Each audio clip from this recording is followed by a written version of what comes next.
하나님의 말씀 에베소서 계시록입니다. 2장 1절부터 7절입니다.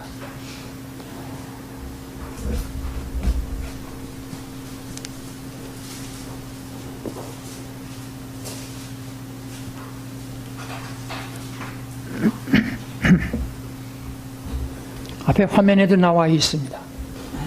에베소 교회의 사자에게 편지하라. 오른손에 있는 7 별을 붙잡고 7 금촛대 사이에 거니시는 이가 이르시기를 내가 네 행위와 수고와 내 인내를 알고 또 악한 자들을 용납하지 아니한 것과 자칭 사도라 하되 아닌 자들을 시험하여 그의 거짓된 것을 네가 드러낸 것과 또 네가 참고 내 이름을 위하여 견디고 게으르지 아니한 것을 아느라.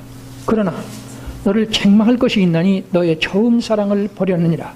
그러므로 어디서 떨어진 것을 생각하고 회개하여 처음 행위를 가지라. 만일 그리하지 아니하고 회개치 아니하면 내가 네게 가서 네 촛대를 그 자리에서 옮기리라. 오직 네게 이것이 있으니 네가 니골라당의 행위를 미워하는도다. 나도 이것을 미워하노라. 귀 있는 자는 성령이 교회들에게 하시는 말씀을 들을지어다. 이기는 그에게는 내가 하나님의 낙원에 있는 생명나무의 열매를 주어 먹게 하리라. 아멘.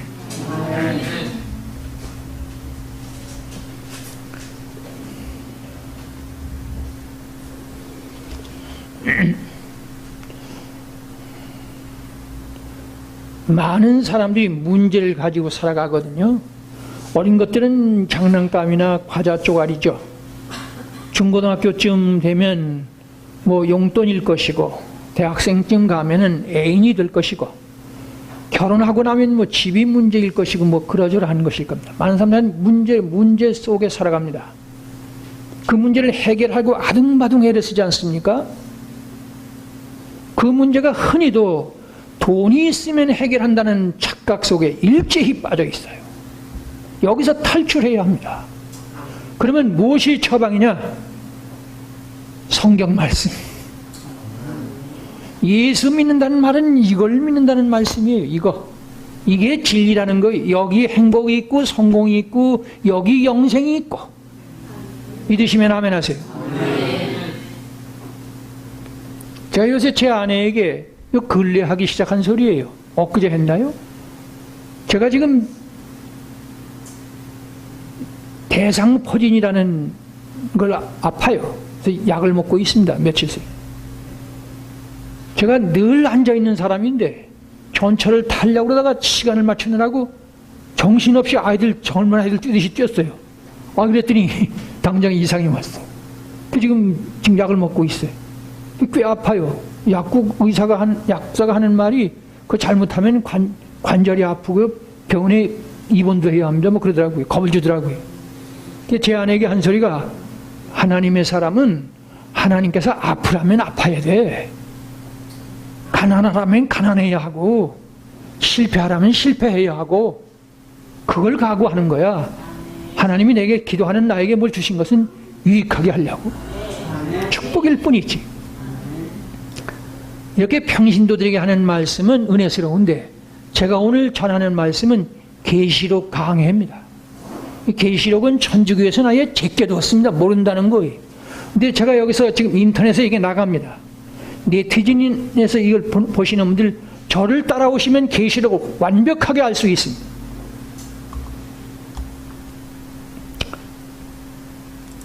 제가 워낙에 또 이 말이 어눌한 사람 중에 하나예요. 아는 것도 별로 없지만 말을 아주 잘 못해요.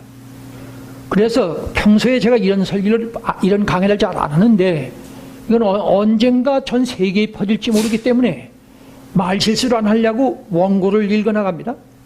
여러분들은 저를 보지 마시고 여기 화면을 보시면 돼요. 제목이 뭐지요? 2000년 교회사에 대한 사전 예언과 성취입니다. 다시 보세요. 2000년 예수님이 떠나신 지 2000년 교회사를 이뤘잖아요. 그것이 우연이 아니라 사전 계획, 그리고 그것이 예언됐단 말이에요. 성취됐단 말이에요. 그것의 내용이 이 7교회가 그런 겁니다. 화면 보십시오. 계시록의 7교회의 시대별 특성의 기록과 묘사는 원래 이 어려운 용어는 안 쓰는 거거든요, 설계는. 근데 어쩔 수 없습니다. 시대별 특성의 기록과 묘사는 절대로 우연적으로 전개된 사건들일 수 없습니다. 2000년 교회사가 우연이 될 수 없잖아요. 아시겠죠? 어디까지나 예언과 성취의 과정의 말씀일 뿐입니다. 왜냐하면 모든 성경이 그렇습니다만은 특히 계시록은 모든 교회마다 성령이 교회들에게 하시는 말씀을 들을지어다. 네? 이 계시록의 글자 하나도 성령이 교회들에게 하시는 말씀이니까 예언과 성취라는 뜻입니다. 또 한 가지 여기서 분명히 해야 할 것은 계시록의 7 교회사는 에베소, 소마나, 버가모나, 두아디라, 사데, 빌라델비아, 라오디게 7 교회가 있는데 이 7 교회사는 정통신학, 여러분들 낯설은 얘기입니다만은 성서신학이라는 게 있고 조직신학이라는 게 있고 역사신학이라는 것이 있고 실천신학이라는 것이 있어요. 설명할 사이 없습니다. 이 정통신학 장르에서 대단히 광범위한 역사신학에 속한다는 겁니다. 따라서 우리는 이 광범위한 내용을 다 할 수가 없죠. 어림도 없죠. 그래서 다음은 성경 본문 말씀의 예언과 성취 과정, 예언과 성취 과정만을 쭉 따라간다. 아시겠죠? 화면 보세요. 우선 7 교회 중에 첫 번째인 에베소 교회는, 이 계시록이 7 교회가 있는데 첫 번째 교회가 에베소 교회거든요. 이 에베소 교회는 오순절 초대교회에 해당합니다. 특히 사도행전 2장 43절 47절의 말씀입니다. 즉 이 본문입니다. 빨간 것이 믿는 사람이 다 함께 있어 모든 물건을 서로 통용했습니다. 재산과 소유를 팔아서 각 사람의 필요를 나눠줬답니다. 그리고 날마다 마음을 같이 해서 성전에 모이기를 힘썼고 집에서 떡을 떼면서 기쁨과 순전한 마음으로 음식을 먹었고, 오늘 우리가 점심 먹었잖아요. 기쁨과 순전한 마음으로 먹어야 그게 신령한 교제가 됩니다. 식사도 그게 예배입니다. 식사를 안 하고 가시는 분들이 있는데 그 착각이. 기쁨과 순전한 마음으로 음식을 먹고 하나님을 찬미하고 또 온 백성에게 어떻게 칭송을 받았답니다.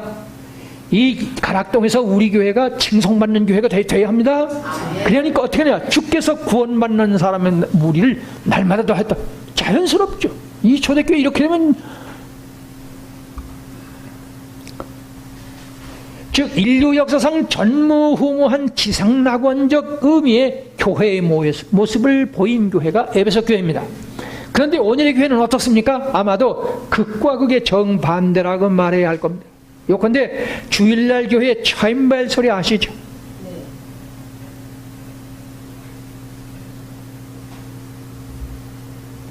이 차임벨 소리가 천당용 소리라고 그랬는데 싹 없어졌잖아요. 왜 그러냐? 공해가 돼버렸어요. 곧 공장 굴뚝에서 나오는 시꺼먼 연기찜으로 낙인이 찍혀버렸고, 기독교라는 멍칭은 제가 동그라미였죠. 입에 담지 못할, 입에 담을 수가 없어요. 뭐라고요? 저 얘기할까요? 입에 담을 수가 없어요. 여기서 강단에서 욕설로 바뀌는 처지가 돼버렸어요. 네?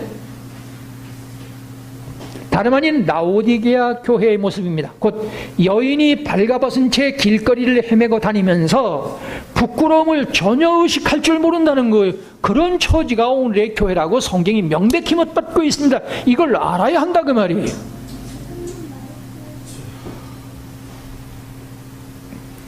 위에서 말한 저 지상천국의 교회가 왜 이토록 비참한 처지가 됐는지 그 이유와 사연을 성경이 언급하지 않고 예언하지 않았다는 가상을 교회가 용납할 수 있는 겁니까? 다시 말할게요. 앞에서 제가 에베소 교회 초대교회에 유무상통하는 그 교회 말씀드렸죠. 근데 오늘의 교회는 발가벗고 길거리 다니고 목부린견 아닙니까? 그렇게 됐대요. 성경이 그렇게 말씀을 한대요. 이렇게 땅과 하늘 차이만큼 이렇게 터무니없는 교회가 됐는데 이것을 성경이 예언하지 않았다는 말을 교회가 용납할 수 있느냐고요. 제가 지금 이 얘기하는 거예요. 이는 중세 천주교회도 들춰야 합니다. 즉 부패와 죄악상은 인류 역사상 그 어떤 제국의 왕궁의 죄악상 못지않았다는 겁니다.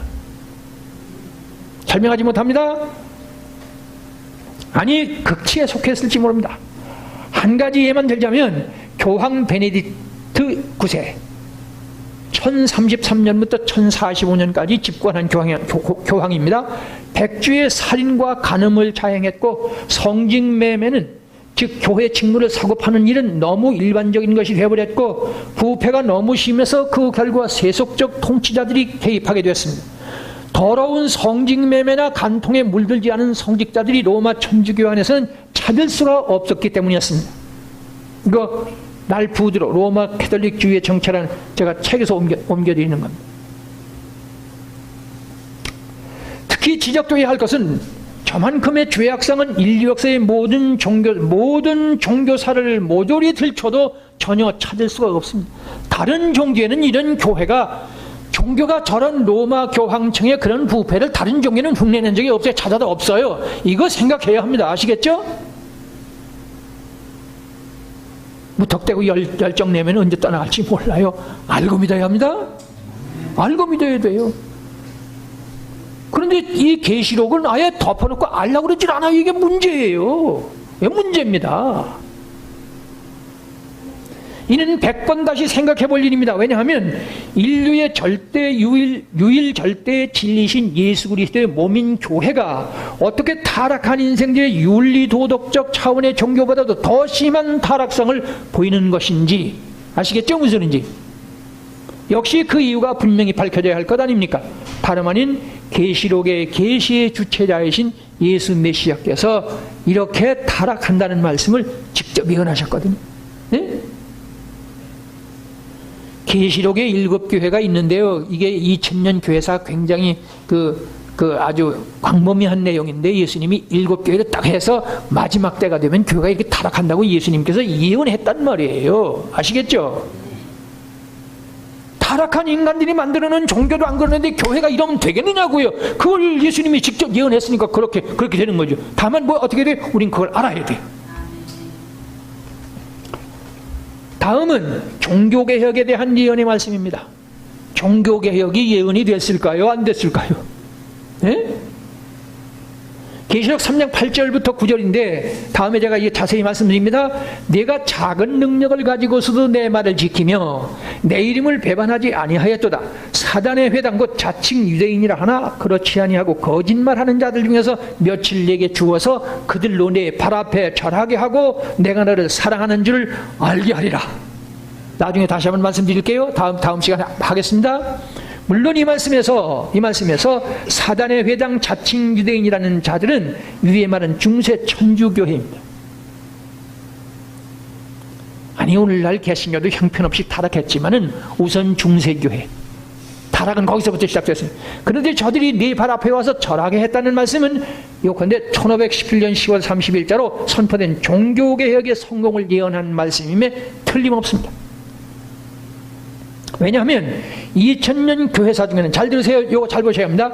2000년 교회사 중에는 그 어떤 거짓 선지자나 사이비 이단도 정통 순수 교회 앞에 와서 우리가 잘못했노라고 항복한 적이 없기 때문이에요. 여러분 이만희 저 신천지가 항복할까요?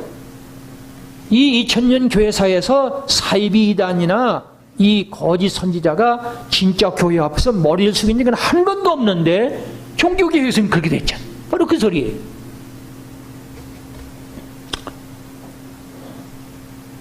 다름 아닌 말틴 루터, 칼빈, 주윙글리 등의 종교개혁은 전 인류 역사 발전에 크나큰 전환점이 됐다는 것은 모든 역사 철학자들은 물론이고 온 인류가 찬사를 보내는 사건입니다.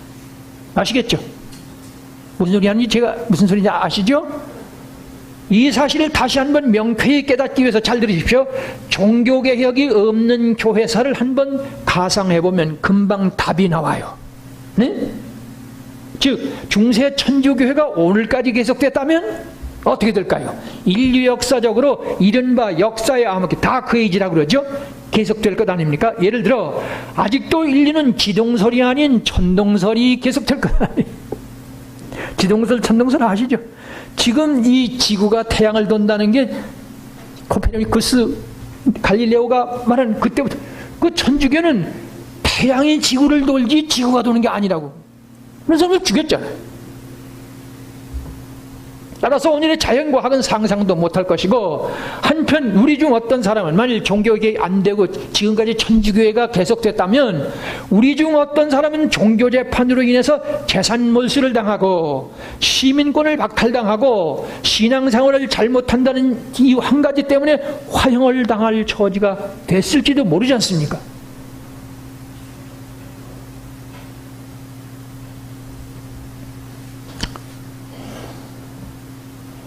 예수님은 우리의 메시아가 아니고 성모 마리아의 아들이고, 제 얘기 들리세요? 천주교가 계속됐다면 예수님은 하나님의 아들이고 우리 구세주가 아니고 성모 마리아의 아들이 돼. 제가 천주교 한번 명동성당에 한번 예배 드린 적이 있어요. 제가 목회 중단하고 나와 있어요. 가보니까 딱 눈에 띄는 게 예수님이 마리아의 품에 안겨 있어요. 여러분들 그 평범하게 보시면 제 눈에 들어오거든요. 종교다원주의의 산물인 석가나 공자나 마호메트, 소크라테스도 모두들 예수님과 동일한 구세주일 수 있고, 특히 신이 있다는 종교는 박멸되어야 할 정신적인 바이러스라고 망발하는 진화론자들에게 공식 사고를 하는 무리에 속해서 교황은 하나님의 대리자고 이렇게 우기는 사람들에게 꼼짝없이 당할 처지가 됐다. 제가 지금 드리는 말씀은 종교개혁이 계시록 2장의 말씀이 나온다 그 말이에요. 이 같은 전 우주적인 사건인 종교개혁이 성경에 예언되지 않았다는 주장, 특히 계시록의 계시의 주체자이신 예수 메시아께서 이 사실을 언급하지 않았다는 주장을 어떻게 그리스도인 양심으로 받아들일 수 있겠느냐 하는 말씀입니다. 또 한 가지 여기서 짚고 넘어갈 것이 있습니다. 계시록은 말세지 말인 오늘의 적그리스도의 정치인 유럽의 문화문명을 사전에 예언하셨다는 겁니다.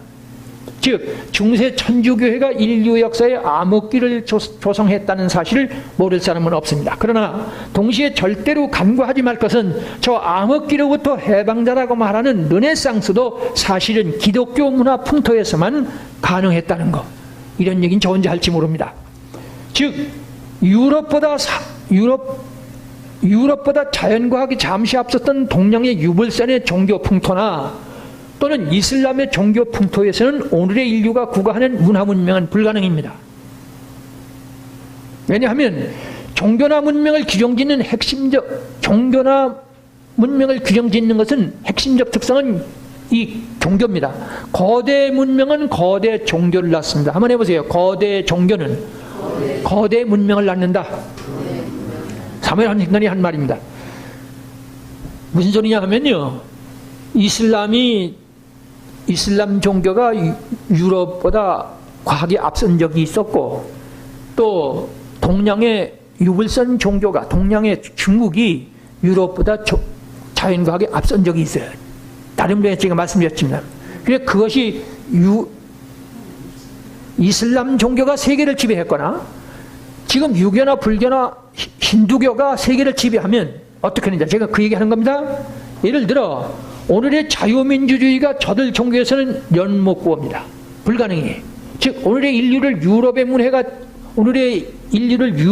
문화가 지배하듯이 이슬람이 지배했다면, 또는 유불선이 지배했다면 이는 생각만 해도 끔찍한 노릇인데, 왜냐하면 이슬람 여인들의 히잡 아시죠?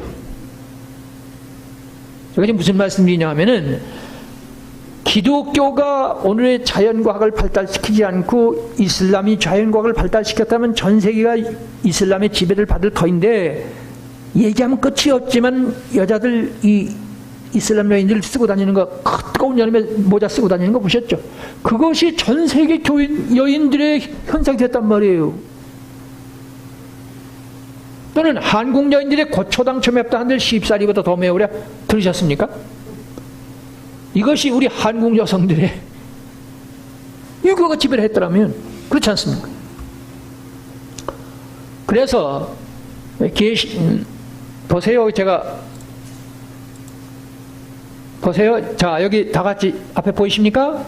또 내가 보면 이 여자가 성도들의 피와 예수의 증인들의 피에 취한지라 내가 그 여자를 보고 놀랍게 여기고 크게 놀랍게 여기니, 천사가 이르되 왜 놀랍게 여기느냐? 내가 여자와 그가 탄 7머리와 10뿔 짐승의 비밀을 내게 이르리라. 나중에 제가 계시록 17장에 가서 이 말씀을 자세히 드리겠지만은, 유럽의 문화 문명은 기독교 문화 풍토에서 성장했어요. 아시겠죠?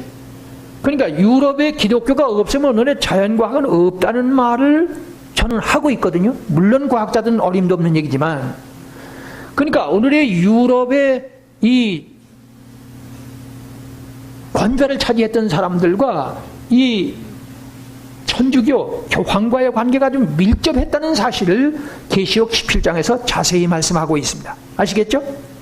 제가 지금 무슨 말씀드리냐면은 오늘의 전 세계를 지배하는 문화 문명이 유럽에서 나왔는데 그것은 기독교 풍토에서 나왔다는 말씀을 제가 드리고 있는 겁니다. 자, 그래서 앞에 보세요. 그래서 역사학자들은 바울 사도가 가이사에게 호소하기 위해서 타고 간 저 알렉산드리아 배는 오늘의 유럽 문명을 싣고 가는 배라는 말을 하기를 즐깁니다. 다시 읽어드릴게요. 역사학자들은 바울 사도가 가이사에게 호소하기 위해서 타고 간 배 아시죠? 배 타고 갔잖아요. 알렉산드리아호인데 그 배는 오늘의 유럽 문명을 싣고 간 배라고 역사 철학자들이 그렇게 해석을 한다고요. 아시겠습니까? 이는 벌써 창세기 9장 27절에서 하나님이 야벳을 셈의 장막에 거하게 하셔서 창대케 하시고 가나안은 그의 종이 되기를 원하노라고 선언하고 있습니다.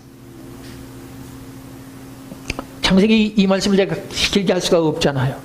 창세기 9장에 벌써 오늘의 말세의 지말의 이 문화 문명은 유럽에서 와서 유럽 문명의 세계를 지배한다는 게 예언됐다고요. 아시겠죠? 한마디 덧붙이자면 말세지말인 오늘의 신이 있다는 종교는 박멸돼야 할 정신적인 바이러스다. 즉 신구약 66권의 요절인 요한복음 3장 16절을 대신해서 인간의 영생과 부활과 지상낙원을 만들 수 있다고 망발을 늘어놓는 저 자연과학을 만들어낸 유럽 합중국의 정체를 성경이 예언하지 않고 언급하지 않았다는 말은 절대로 받아들일 수 없다. 그래서 일곱 교회, 지금 에베소의 지금 일곱 교회는 인류 역사에 대한 축소판이라고 말을 해야 합니다. 제가 지금 이 목사님들과 전 세계를 향해서 재단을 말씀하기 때문에 좀 딱딱하실 거예요. 자, 이제 에베소 교회에서 좀 말씀드립니다. 위에서 살핀 일곱 교회 전체에 대한 예언과 성취의 필요성을 전제하고서 첫 번째 교회인 오순절 초대교회에 해당하는 에베소 교회의 예언과 성취의 말씀을 확인해 가겠습니다. 본문 아까 읽으셨죠? 계시록의 1절 보시겠습니다. 계시록 2장 1절 시작. 에베소 교회의 사자에게 편지하라. 오른손에 있는 일곱 뼈를 붙잡고 일곱 금촛대 사이를 거니시는 이가 이르시되. 여기 지금 다시 보세요. 에베소 교회의 사자에게 편지하라. 누구의 말씀이에요? 예수님의 직접 말씀입니다. 부활하셨던 예수님의 직접 말씀, 천사의 말이 아닙니다. 일곱 별을 붙잡고 일곱 금촛대 사이를 거니시는 이.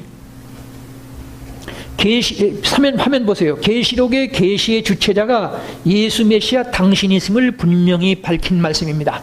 즉 2000년 교회사 전체의 머리 되신 예수 메시아께서 친히 말씀하심을 간과하지 말라는 뜻입니다.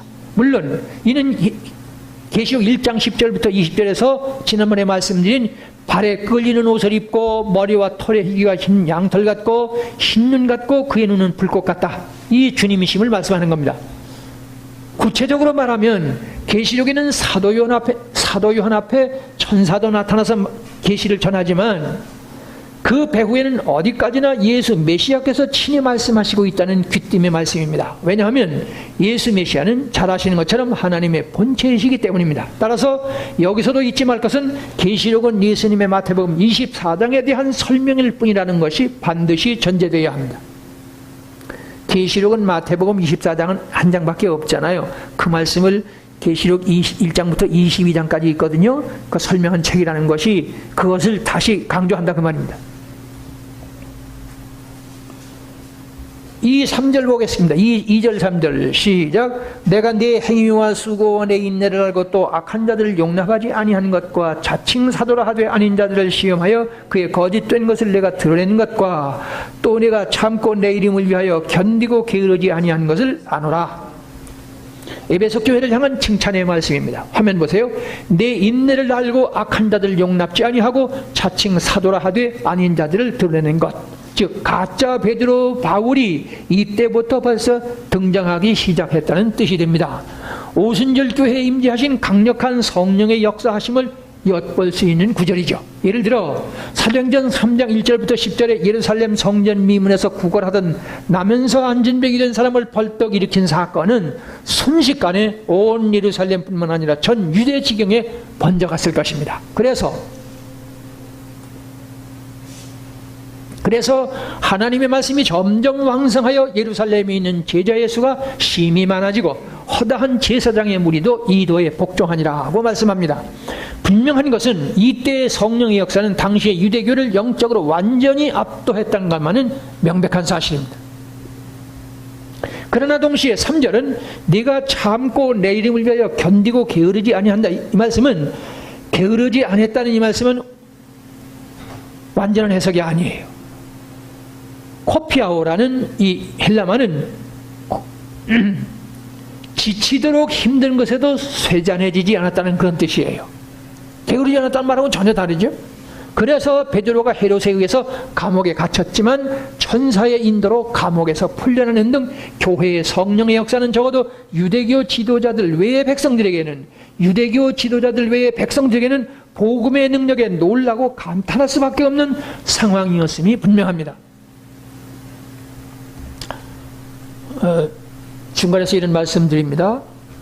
우리 교회나 하나님의 사람들은 신구약 66권에 막힘이 없어야 돼요.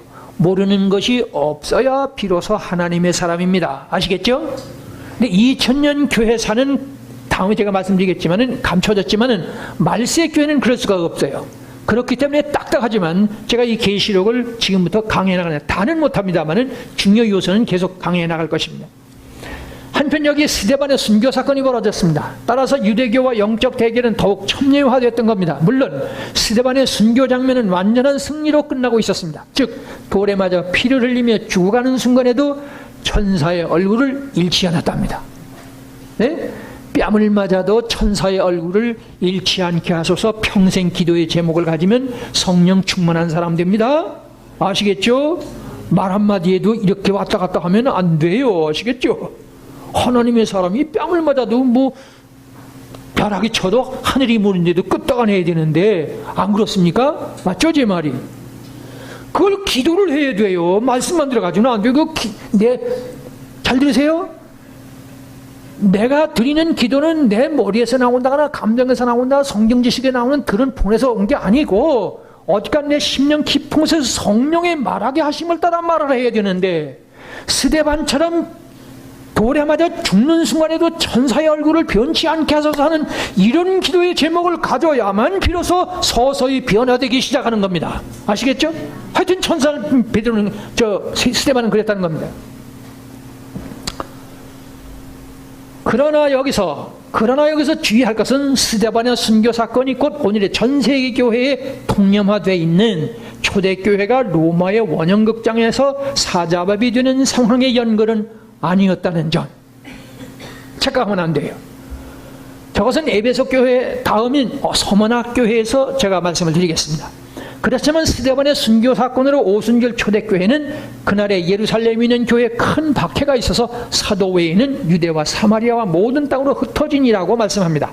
한편 주목할 사실은 사도행전의 마지막 장전인 28장 29절 30절은 바울의 행적을 잘 보세요. 바울이 셋집에서 자기에게 오는 자들을 다 영접하고, 네? 이 사도행전 마지막 절이거든요. 사도행전이 28장까지인데 사도행전 28장 29절 31절이 그 이제 바울이 마지막 끝나는 장면이 이거예요. 바울이 셋집에서 어떻게 했다고요? 자기에게 오는 자들 다 영접했고 하나님의 나라를 마음 놓고 담대하게 전파했고 예수 그리스도에 관한 것을 거침없이 가르쳤다. 순교와 상관이 없어요. 주목해 들으셔야 합니다. 네?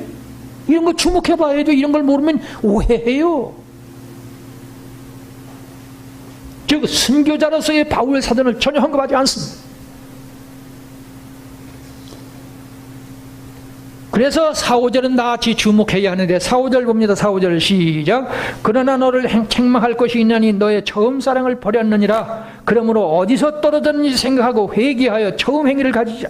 만일 그러하지 아니하고 회개치 아니하면 내가 네게 가서 네 촛대를 그 자리에서 옮길 것이다. 한국에도 아마 촛대가 떠난 교회가 있을 거예요. 제가 점심 먹으면서 어느 장로님께 들었습니다. 우리나라 대형 교회가 그 수석 장로님이, 장로라는 분이 가룟유다의 후예가 됐대요. 가룟유다가 어떻게 됐어요? 예수님 팔아먹다가 자살했죠. 예? 그래 내가 뭐라고 장로님께 말씀드렸느냐 하면 처음 성경 말씀을 아예 못 들은 분입니다. 한마디로 들어줬다면 하필 가룟유다의 후예가 될 게 뭐예요? 장로님까지 돼가지고. 여담이긴 합니다만.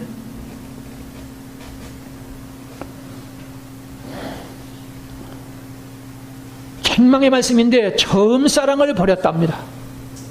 처음 사랑이란 뭐죠? 앞서 말한 사도행전 2장 43절 47절에 적으십니다. 곧 지상교회에서 아니 인류 역사 이래 전무후무한 딱 한 번에 완벽한 교회, 곧 지상낙원의 모습이었습니다. 인류 역사상 아담 범죄 후에 전무후무했어요. 사도행전 2장 43절 47절 아시겠죠? 네? 그런 그 사랑을 잊어버렸다고 책망하는 거예요. 먼저 사도행전 2장 43절이죠.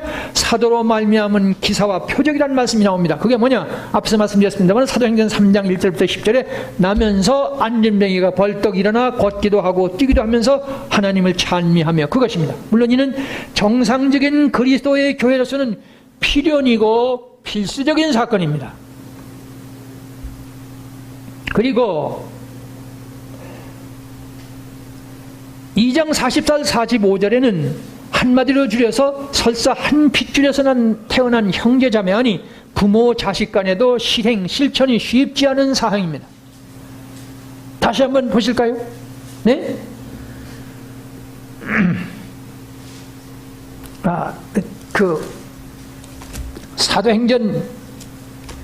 사도행전이거든요. 2장 43절 한번 찾으세요. 2장, 사도행전 2장으로 얼른 가세요.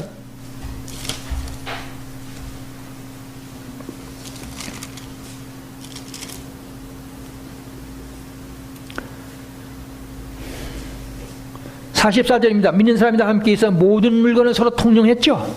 네? 또 재산과 소유를 팔아 각 사람의 필요를 따라 나눠줬다고 그러죠.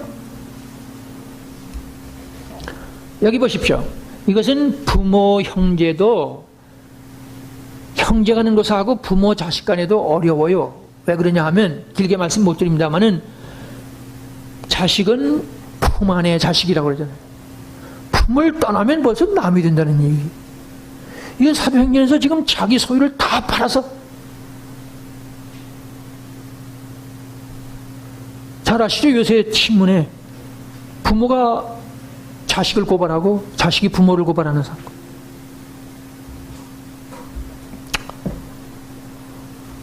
사도행전 22장 46절은 더욱 어려운 사랑을 실천하고 있었습니다. 왜냐하면 마음과 심령적 차원의 완전 합일과 일치를 말씀하기 때문입니다. 사람들은 물질 얼마쯤은 구제도 할 줄 알고 손해도 볼 줄 알지만 자존심을 건드리면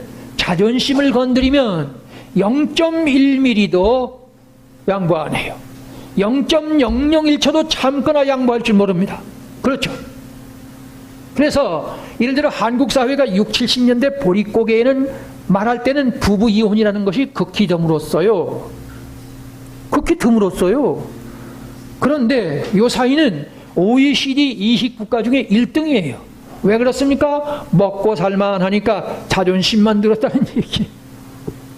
인간성은 점점 타락한다는 얘기. 아내 남편 사이가 자존심 대결로 티격태격한다면 아직도 젖비린내가 채 가시지 않았다는 증거인 줄 아셔야 돼요. 아니 저도 부부싸움하고 살았지만 우리 사이에 자존심 경쟁은 안 합니다. 네? 그런 건 안 해요. 뭐 저 식구 건드리지 말고 뭐 처가 식구 건드리지 말라고 그러는데 부부간에 뭐 자존심 싸우면 더러 틀린 걸 가지고 뭐 어쩌다가 티격태격 할 수는 있지만 자존심 싸우면 그 뭐라고요? 젖비린내도 아직 안 가셨다. 잊지 마세요. 교회의 집사님이나 장로님이나 권사님이나 목사님 사이가 그렇다면 세례를 다시 받을 사람들인 줄 아십시오. 오순절 초대교회는 꿈도 꾸지 말아야 합니다. 그래가지고는 장로님들, 목사님들 사이에, 집사님들 사이에 교회에서 자존심을 내놓기 시작을 하면은 그거는 오순절 초대교회는 꿈도 꾸지 말라고요. 이에 대해서 예수님은 내가 너희를 종이라 하지 않고 친구라 했다고 말씀합니다. 예수 메시아는 재벌이나 재벌 총수가 아닙니다. 대통령이나 황제가 아니지 않습니까?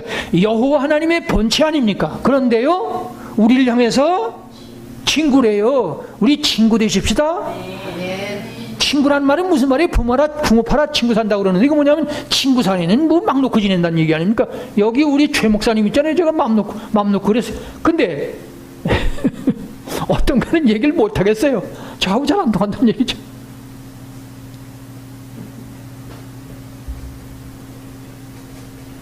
특히 교회 안에서도 그렇습니다. 그래서 예수님께서는 다시 내가 너희를 종이라고 하지 않고 친구라고 그러는데 다시 뭐라고 그래요? 너희 집안 식구가 너희 원수가 너희 집안 식구다.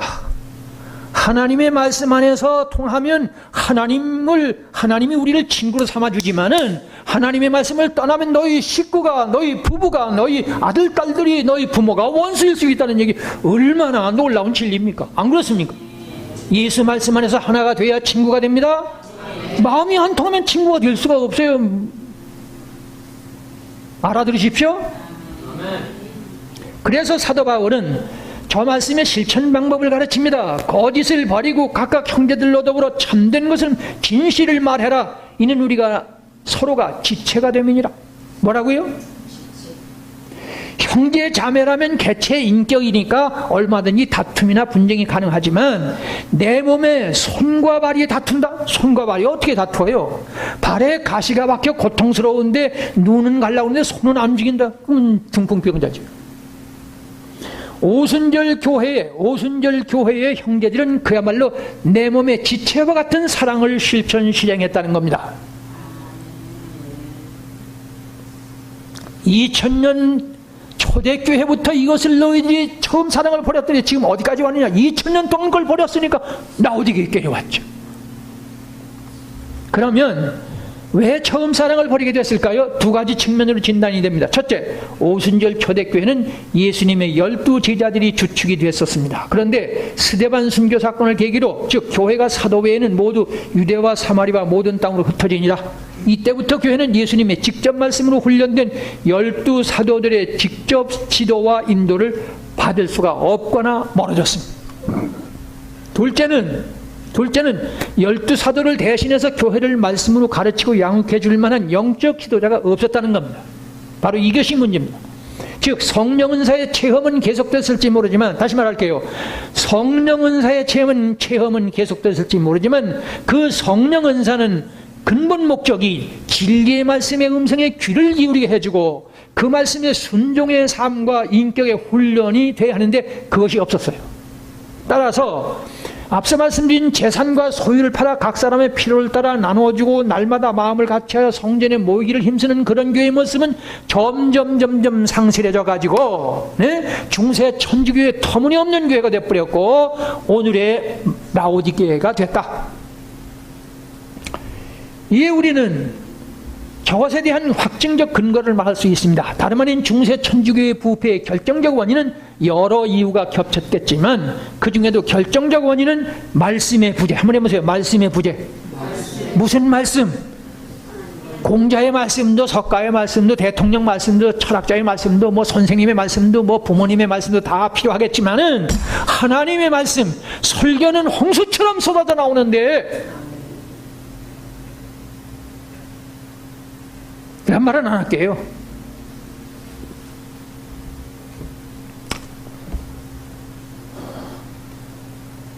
화면 보십시오. 교회의 근본 초석이자 생명이 되는 신구약 성경 말씀의 최초 라틴어 번역,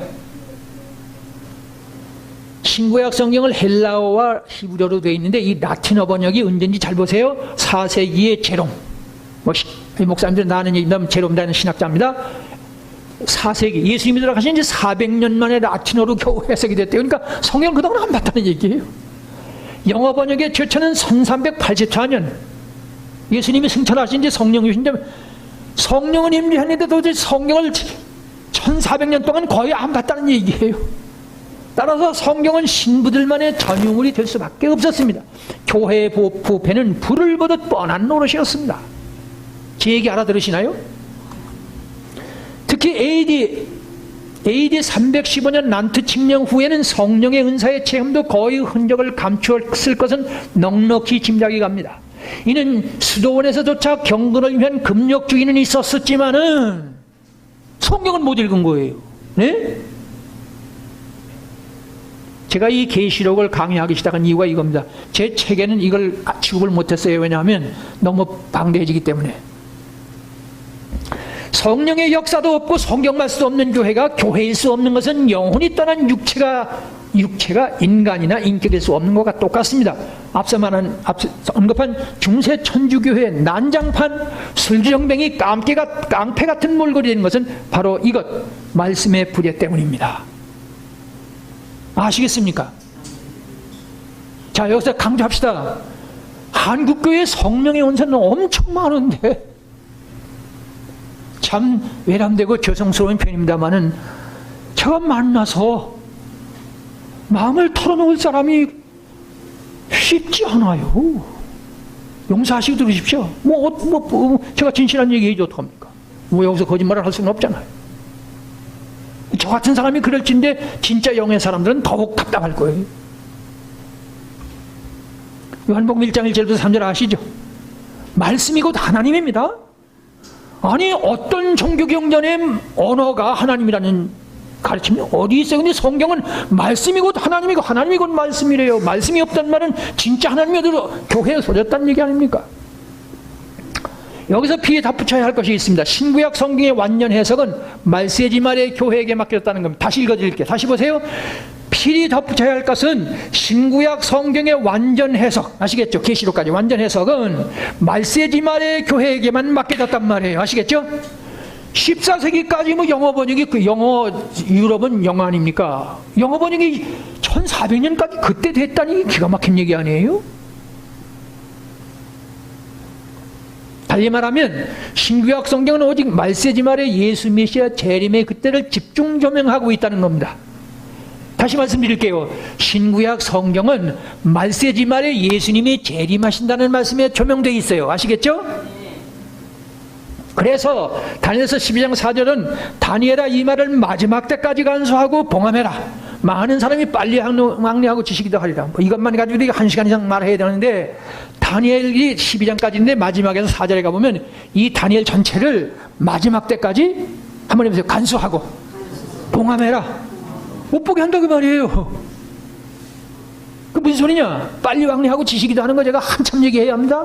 간단히 말해서 다니엘서가 기록된 2600년 전은 호랑이 담배 네가 까도 생기지 않을 때 아닙니까? 그렇죠?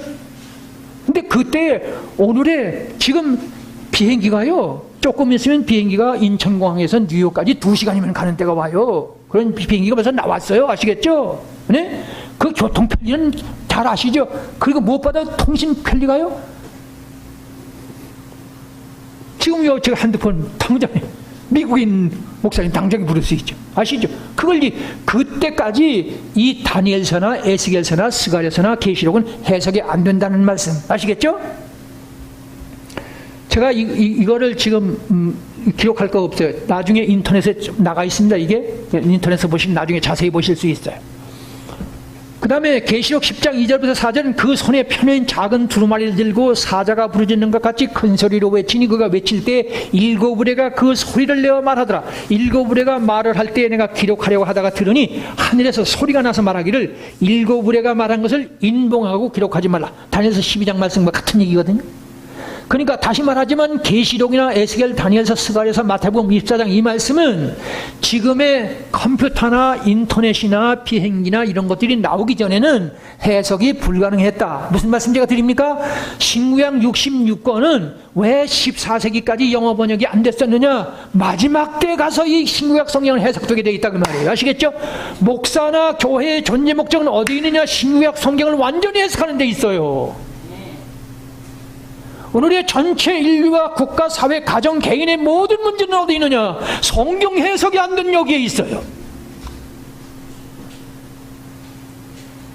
다시 말하지만 성경 본문은 매우 단순하게 처음 사랑을 버렸다. 왜요?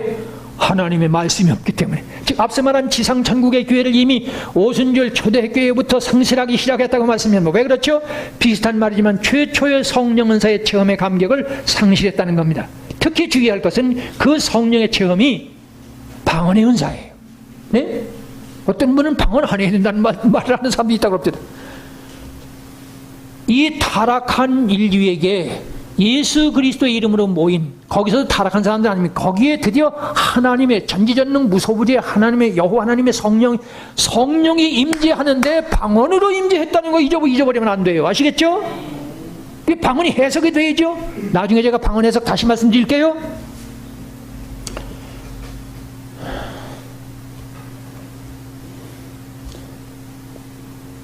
거두절미하고 방언의 은사를 받고 보니 바람에 흔들리는 나뭇잎마저 나를 향해 웃어주는 것 같이 기쁘고 황홀했다고 간증하는 어떤 집사님의 간증을 들었습니다. 이런 사람들은 한국교회에 수십만을 헤아릴 겁니다. 한국교회에 방언하는 사람들 많잖아요. 그런데 그 감격은 오래가지 못합니다. 왜 그렇죠? 방언을 해봤자, 잘 들으십시오. 방언을 해봤자 내 생활에는 거의 달라지는 게 없기 때문에, 즉 타락한 본능에서 나오는 말의 실수, 행동의 실수, 생활 방식, 가치관이 변함이 없어요. 그러니까 신앙 인격이 달라진 것이 없기 때문에 거기에는 필연적으로 거의 삶의 피곤과 아픔이 그냥 계속일 수밖에 없어요. 성령 받으면 물과 성령을 거듭나서 예수의 제자가 돼야만 인격이 변하고 심령이 변하고 내 삶이 변하고 인격이 변하면 어떻게 되느냐? 성령이 동행하시고 그 사람에게는 인생을 성공하게 돼 있어요. 성공의 열매를 맛있게 따먹으면 행복하죠. 달라지게 돼 있어요. 아시겠죠? 방언을 왜 주셨는지 모른단 말이에요.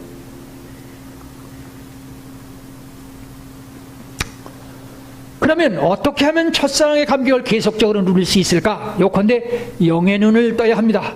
영계가 열리기 시작해야 합니다. 다시 말하자면 삼위일체 하나님의 영이신 성령께서 아담 하와 범죄 이후 최초로 교회 타락한 인생들에게 임재하신 그 방식이 방언이었다는 겁니다. 그런데 방언은 성령의 말하게 하심을 따라 말하니라, 즉 하나님께서 직접 인간에게 말씀하신 하나님의 신비의 말씀이라는 겁니다.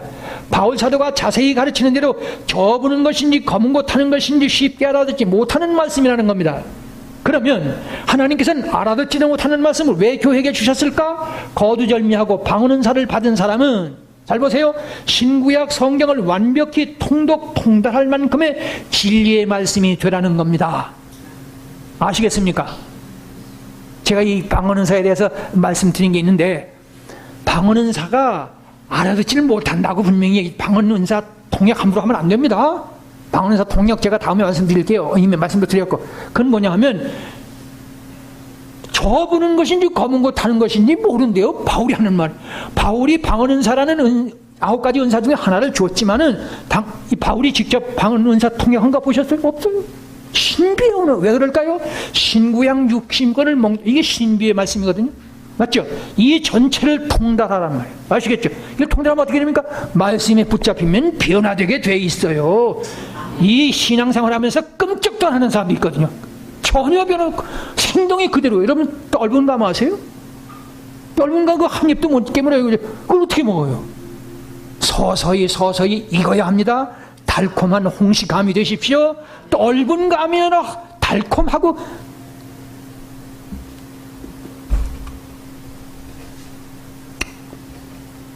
예수님이 이걸 가지고 물과 성령으로 거듭나라. 거듭나라는 게 뭐예요? 니고데모가 그러죠. 내가 뱃속에 그냥 들어가는 말이요? 그거 좀 비웃는 소리거든요. 내가 엄마 뱃속에 다시 들어가는 말이요? 무슨 말이요? 그러니까 예수님 뭐라고요? 네가 이스라엘 민족의 지도자라면서 이런 말도 몰라? 사람이 물과 성령으로 거듭나 새로 태어나야 돼. 네? 우리 새로 태어납시다. 와, 이 사람 옛날에, 아니 당신이 그 사람이요? 그렇게 변화됩시다.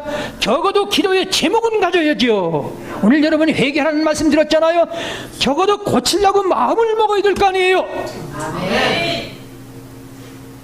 병들어 죽어가면서 왜 병원에 안 가느냐 말이에요. 왜 약을 먹지 않아요? 고치려는 마음은 안 먹어요. 특별히 기도에서 안 해요. 기도에서 다른 말은 많이 늘어놓으면서 회개할 생각을 전혀 안 해요. 이것이 문제입니다. 자기 기도에서 은혜 못 받으면요, 천국을 못 나가지 않으면 변화되기 어렵습니다. 이거 제가 강하게 말하고 싶어요. 자기 기도의 말씀에서 변화되지 않는 사람은요, 성령의 말하게 하심을 따라서 변화되지 않는 사람은 없거든요. 터무니없는 기도를 하니까. 특별히 공중기도는 다르지만은 개인 기도는 깊어야 합니다. 진해야 합니다. 그게 제일 첫째가 뭐냐? 회개하는 거예요.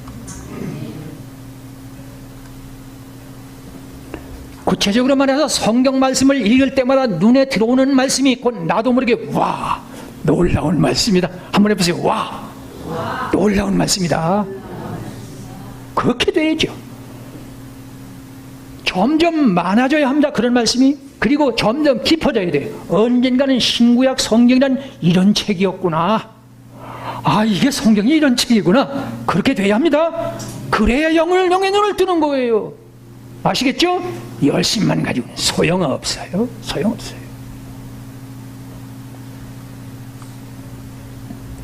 이런 사람은 1년 365일 기도하지 않는 날이란 있을 수 없기 마련이고, 찬송을 부를 때마다 눈시울이 뜨거워지는 경우가 점점 많아집니다.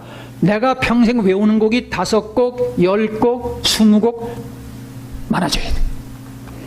이런 사람은 서서히 세상을 보는 눈이 달라지기 마련입니다. 만나서 대화를 해보면 예수의 향기를 피우겠다는, 적어도 기도의 제목쯤은 가진 사람이로구나 하는 것이 감지돼요. 아시겠어요? 제가 많은 사람을 대하잖아요. 다구마, 이분은 기도하는 사람이다. 물론 돈을 버는 눈도 180도, 돈을 버는 눈도 180도 아시죠? 네? 180도 달라져야 돼요. 성공, 행복의 기준도 완전히 바뀌었습니다. 자질구레한 자존심 싸움을 하는 사람들을 보면 내 백성아 거기서 나와 저들의 죄에 참여하지 말지어다. 까마귀 싸우는 거래. 백로야 가지 말라. 성난 까마귀 힘빛을 세우는, 이게 옛날 중국의 시 잘 모릅니다만 그런 거 많이 들으셨죠? 예, 사도 바울은 또 한 번 충고합니다. 무명한 자 같지만 유명한 자고. 네? 제가 저를 알아주는 사람이 없거든요. 제 안 사람도 잘 안 알아줘요. 우리 아들도 잘 안 알아주는 것 같고, 여러분들은 잘 알아주시나요? 저 혼자예요. 근데 저는요, 저 혼자 유명하거든요. 바울이 그런 소리예요. 내가 무명한 자 같으나 유명한 자요, 죽는 자 같으나 보라 살고. 저는 안 죽거든요. 저는 안 죽을 작정을 해요. 제 장례식이 없는 줄로 알고 있거든요. 제 잘못이에요? 그건 제 믿음이니까 나무라지 마세요. 징계를 받는 자 같으나 죽임을 당하지 않고, 근심하는 자 같지만 항상 기뻐하고, 가난한 자 같으나 어떻게 해요? 많은 사람을 부유하게 하고. 말씀을 잘 전하면요, 부자가 돼요. 여러분들 이 자리에서 부자 되시기를 주님의 이름으로 축원합니다. 하나님이 여러분들에게 재물을 맡길 만한 사람이 먼저 돼야죠. 줘봤자 만성 부릴 사람들에게는 하나님이 물질을 주실 수가 없잖아요. 아무것도 없는 자 같으나 모든 것을 가진 자로다. 지난번에도 제가 말씀드렸습니다. 요새 우리 사람이 가끔 뭐 어쩌고저쩌고 그 돈에 관한 얘기를 해요. 좀 떼인 거 있거든요. 제가 저질을 해서 떼인 게 많아요. 그럼 제가 요새 그전서부터 그랬지만, 여보, 돈을 내서 뭘 해? 돈 필요 없는 사람이 어디 있습니까? 안 그렇습니까? 그러나 여보, 돈을 우리 먹고 살면 되지 돈을 내서 뭘 하느냐고. 제 얘기 들리세요? 여러분들이 묻습니다. 아니, 하나님의 사람이 돈을 내서 뭘 해요? 딴 말은 안 할게요. 그래서 예수님께서는 이를 너희가 내마려고 하면 참나의 제자가 될 것이고 진리를 할 것이다. 진리가 너희를 자유케 하리라. 말씀 알아들으세요? 이 진리의 자유가 무슨 소리인지 아십니까? 요컨대 이 말씀에서 자유는 저 바울 사도가 내가 이렇게 결박된 것 말고는 나와 같이 되기를 바라나 사도행전 26절 29절에 하는 말씀입니다. 바울이 그때 로마 이 알렉산드리아 배를 타고서 로마로 가기 전에 이 베스도 각하니 저기 왕들 앞에서 재판을 받잖아요. 그러니까 듣고 있더니 베스도 각하라는 그 로마 총독이 가만히 듣고 있다가 바울의 설교 한참 듣고 있으니까 뭐 부활 얘기하고 그러니까 그대가 가만히 보니까 내가 재판관인데 학문을 많이 해서 도는 거 아니야? 미쳤다는 거예요. 너 미쳤다 그래요. 그러니까 바울이 뭐라고 그러는지 아십니까? 여러분들이요, 내가 이렇게 결박된 것 말고는 다 여러분들이 나와 같기를 바랍니다. 여러분들도 하늘의 소망을 가지고 예수가 부활했다는 사실을 알기를 바랍니다. 그러니까 무슨 옥에 갇히고 결박하고 그런 거는 완전 자유예요. 언제 밖에 굴려나가서 매 맞을지 모르고 고문당할지 모르고 죽을지 모르는데 전혀 놀라지 않아요. 그게 자유입니다. 돈 몇 푼을 가졌다고 해서, 좋은 자동차를 탔다고 해서 거기서 울고 웃어가지고야 하나님의 사람이 아니죠. 아시겠죠? 저는 어떤 유명 목사님이 좋은 차 탔다는 거 뭐라는 거 보면 너무 그러지 마세요. 그분도 사정이 있고 그만한 대우를 받으려는 게 사정이 있을, 너무 나무라지 마세요. 아시겠어요? 어떤 유명 목사님이 고급차 탄다고 외제차 탄다고 뭐라 그러는 거 보고 너무 그러는 거 아닙니다. 그 목사님이 무슨 이유가 있겠죠.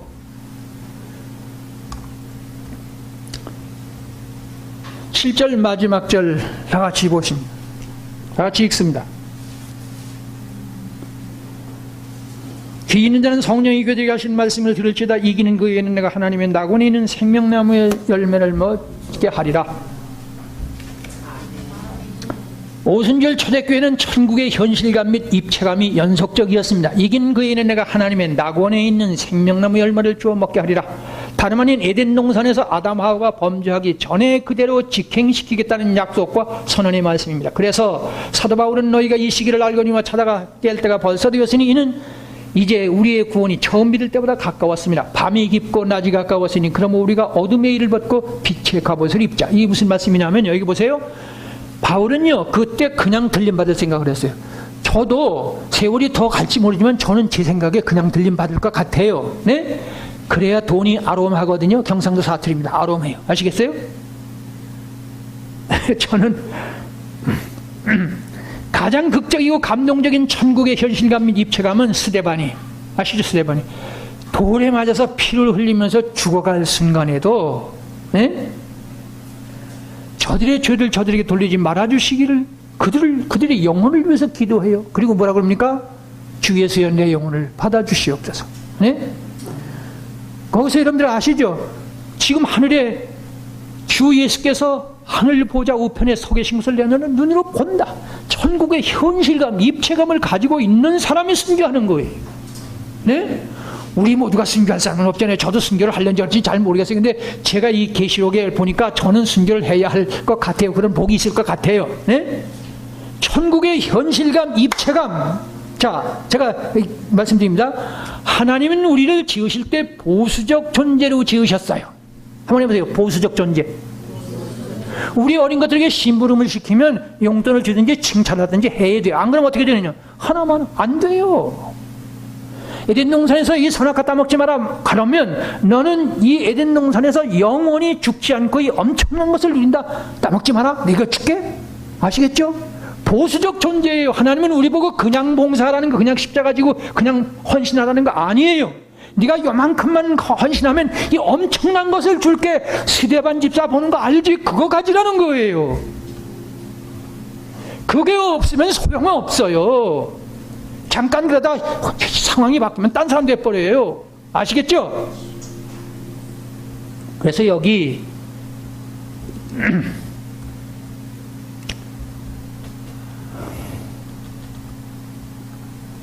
우리가 또 한 번 분명히 해야 할 것은 천국 영생 즉 새하늘 새땅 예루살렘 성에서 세세토록 왕노릇의 소망이 분명치 못하면 처음 사랑을 지켜내기가 어렵습니다. 비유를 들자면 앞에서 말씀드렸죠. 아이들이 초콜릿을 가지고 싸울 때 야 싸우지 마라. 그리고 야단쳐도 안 되고 교훈해도 소용없고 어떻게 하면 돼요? 어떻게 하면 돼요? 초콜릿을 한 박스 갖다 맡기면 안 싸워. 네? 하나님의 나라가 눈에 보이면요 시시한 싸움은 안 해요. 아시겠죠? 네? 제가 지금 그 얘기하는 거예요. 자, 잘 아시는 것처럼 신구약 성경이 다른 종교 경전과 극과 극으로 다른 점은 전지전능 무소부재의 여호와 하나님 아버지의 약속과 언약의 책이라는 겁니다. 더욱이 언약이라는 말씀은 히브리어의 베리트인데 이 베리트는 약속과 계약과 유언이, 약속은 프라미스, 계약은 커버넌트, 그리고 유언은요 테스타멘트죠. 네? 이 베리트라는 말을 헬라어로 하면 디아데케인데 디아데케를 영어로 그렇게 해서 하나님의 약속이자 계약이자 유언입니다. 네, 무슨 하나님의 나라, 새 하늘, 새 땅, 새 예루살렘을 생각하고 새 세트로 왕노릇을 우리의 현실로 주겠대요. 아시겠죠?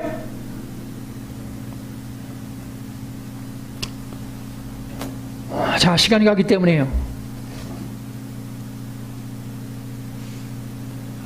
5절인데 2000년 교회사에서 계속적으로 울려 퍼져온 성령이 교회들에게 하시는 말씀, 어디서 떨어지는 것을 생각하고 회개해서 처음 행위를 가지라는 겁니다. 아니면 촛대를 옮기겠대요. 특히 어디서 떨어지는 것을 물으십니다. 예를 들면 너의 지금의 질병이 너무 위중해서 언제 생명이 끝날지 모르는 상태인데 그 병이 왜 발생했는지 종합병원에 가서 정확한 진단부터 받아야 한다는 경고의 말씀과 같습니다. 고린도전서 5장 1절 너희 중에는 음행이 있는데 심지어 그 아비의 아들이 아내를 취하였도다. 그리고도 너희가 오히려 교만하여 통한이 여기지 아니하고라는 말씀이 있습니다. 물론 고린도 교회도 초대교회임에 틀림없지만은 앞서 말한 처음 사랑을 실행에 옮긴 저 오순절 교회에 비하면 하늘과 땅이라고 할 만큼 타락하고 부패한 교회였습니다. 그러나 저 말씀은 고린도 교회가 아닌 말세지 말의 오늘의 교회를 향한 말씀입니다. 오늘의 교회는 아비 아내를 취하는 정도가 아닙니다. 앞에서 이미 말씀드렸죠. 다 표현을 못할 만큼의 부패와 타락성의 극을 가고 있습니다. 그래서 계시록 기자이신 예수 메시아께서는 중세 천주교회의 저 끔찍한 죄악상을 예언하신 버가모 두아디라 교회를 향한 말씀 중에는 책망과 함께 칭찬이 반드시 있었는데 라오디게아 교회에는 뭐가 없다고요? 칭찬이 없어요. 중세 천주교회가 끔찍할 만큼 범죄에 속했는데 거기는 반드시 칭찬이 있는데 라오디게아 말세 교회에서는 칭찬이 전혀 없어요. 잘 여러 번 말씀드렸죠. 이게요 가시가 걸리면, 목에 가시가 걸리면 못 견뎌요. 이 떫은 감이나 음식에다 돌을 심 뱉어야 되잖아요. 하나님께서 생리적으로 못 견딘다 그 말이에요. 네? 소변 마른 변은 변수가 가야 되잖아요. 만사제천하고 가야 되잖아요. 말세가 교회가 되면 처음 사랑을 저 에베소 교회에서부터 이 말세 교회 오면 거기서부터 처음 사랑을 버렸는데 마지막에 가면은 하나님께서 생리적으로 못 견딘단 말이에요. 목에 가시가 걸리면 못 견디잖아요. 그런 얘기입니다. 아시겠죠? 여기서 귀담아 들어야 할 말씀은 네가 어디서 떨어졌다는 걸 생각합니다. 두말할 필요도 없이 어디는 사도행전 2장 43절 뭐죠? 첫째, 기사와 표적을 주는 교회가 되어야 돼. 모든 물건을 서로 통용하는 교회가 되어야 합니다.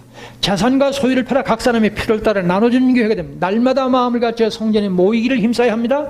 자, 모이는 얘기 좀 할게요. 우리는 말입니다. 저는 일평생 공중예배에 한 번도 빠진 적이 없어요. 구역예배는 좀 다릅니다만은. 다른 데서 제가 말씀드렸잖아요. 우리는 나하고 좀 달라도 사랑하는 사람끼리는 모여야 되죠. 그렇죠? 추석날, 설날 모이잖아요. 우리는 혈육 이상이니까 모이기를 힘써야 합니다. 만사제 쳐놓고 모여야 돼요. 모이기를 힘썼다는 거예요, 초대교회가. 그리고요, 온 백성에게 기쁨과 순전한 마음으로 교제하고, 온 백성에게 칭송을 받아서 구원받는 사람이 온 백성에게 이 가락동에서 칭송받는 교회 됩시다. 그것은 꼭 예배드려서가 아니라 여러분들이 처해 있는 현재 상황, 가정 내에서, 이웃에서 저분은 정말 예수 믿는 사람 같아. 저분 보고는 좀 아시죠? 우리 그렇게 됩시다. 그리고 니골라당을 미워하는 이게 제가 2장 15절에 이 말씀이기 때문에 오늘 여기 이거 터치하는 거 다음에 자세히 말씀드리겠습니다. 그런데 오늘의 교회 중에 저 오순절 초대교회를 목표로 하는 교회가, 제가 지금 무슨 말씀이냐면 오늘의 교회가 교회 성장을 얘기하고 부흥을 말하는데 오순절 초대교회를 목표로 하는 교회는 없어요. 메모드형 교회 크게 짓는 것은 목표가 되고 사람 많이 모이는 것은 목표가 되는데 오순절 초대교회 이런 교회는 그것을 목표로 하는 것은 들은 적이 없어요. 제가요 요 며칠 전에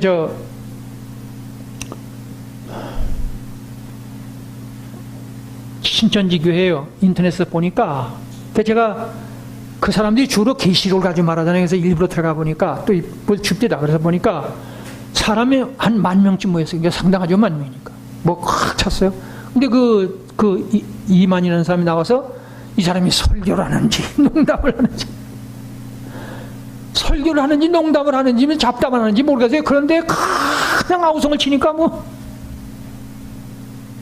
군중 좋아하지 마세요 하셨죠.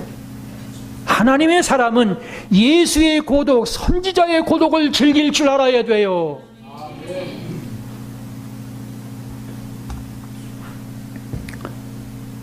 거두절미하고 세계적 대형 교회의 목양자가 끝내 교도소를 갈 정도라면 도대체 지금 뭘 하자는 거요?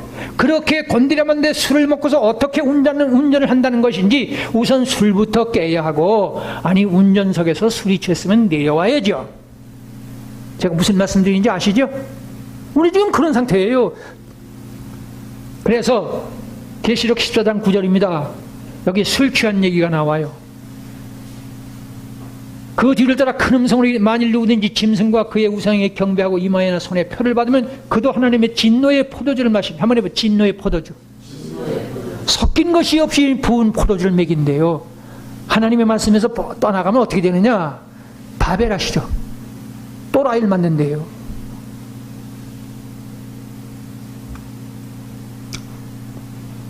그래서요, 시간이 하기 때문에 말씀 줄입니다.